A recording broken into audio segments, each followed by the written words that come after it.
আজকের সকালটা ঠিক এতটাই সুন্দর ছিল যে ভিডিওগ্রাফি না করে পারা গেল না, তাই ঝটপট লেগে পড়লাম ভিডিওগ্রাফি করার জন্য। আসলে জানলা খুলেই এরকম সুন্দর অপরূপ মনোরম দেখার জন্য কিন্তু অবশেষে সকলেই ওয়েট করে থাকি।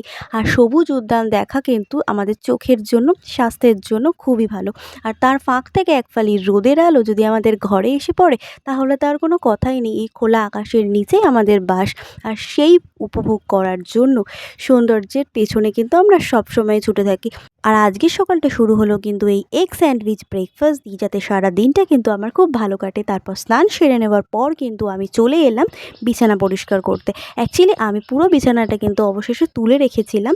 আর স্নান পান সেরে কিন্তু আমি এই পুরো বিছানাটা রেডি করতে চলে এসেছি, কারণ আজকে কিন্তু আমার পুরো কাচার দিন ছিল। সমস্ত ঘর পরিষ্কার করে বিছানাপত্র রেডি করতে আমি চলে এসেছিলাম। আর এটা ছিল বিকেলবেলা। আর সুন্দরভাবে বিছানাপত্র পরিষ্কার করা, ঘরকে পরিষ্কার করে রাখা কিন্তু সারা দিনের আমাদের একটা রুটিনের মধ্যে চলে। আর সেটা কিন্তু কোনো রকমভাবে ফাঁকি দিলে হবে না, কারণ পরিষ্কার পরিচ্ছন্ন থাকলে কিন্তু আমাদের নিজেদের মনটাও খুব ভালো লাগে, আর সারা দিনটা কিন্তু খুব ভালোভাবে কাটে। তো এভাবেই সারা দিনটাতে শেষ করার পর আমি লাঞ্চ সেরে নিয়ে কিন্তু অবশেষে আঙুর ফল নিয়ে বসে গেলাম খাওয়ার জন্য।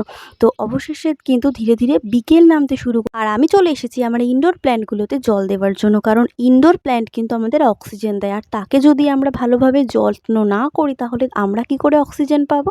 অক্সিজেন ছাড়া তো আমাদের বাঁচা সম্ভব নয়।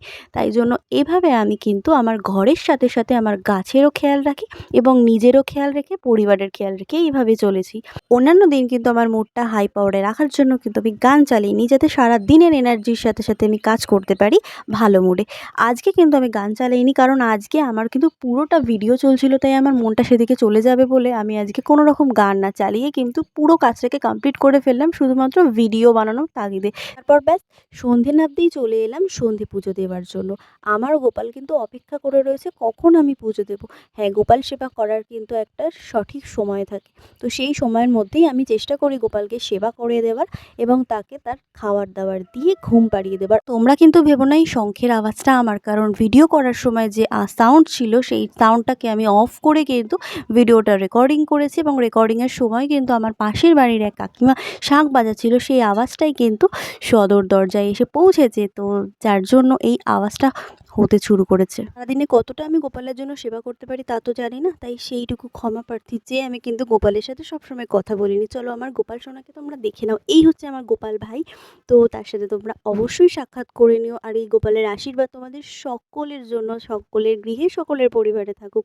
এইভাবে কিন্তু আমার গোপালও আমার মতন করে সুন্দর বিছানাতে কিন্তু ঘুমানোর জন্য প্রবেশ করছে।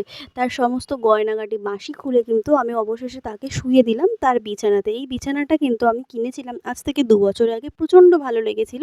তাই এভাবে কিন্তু আমি আমার সারা দিনটা শেয়ার করলাম। টাটা।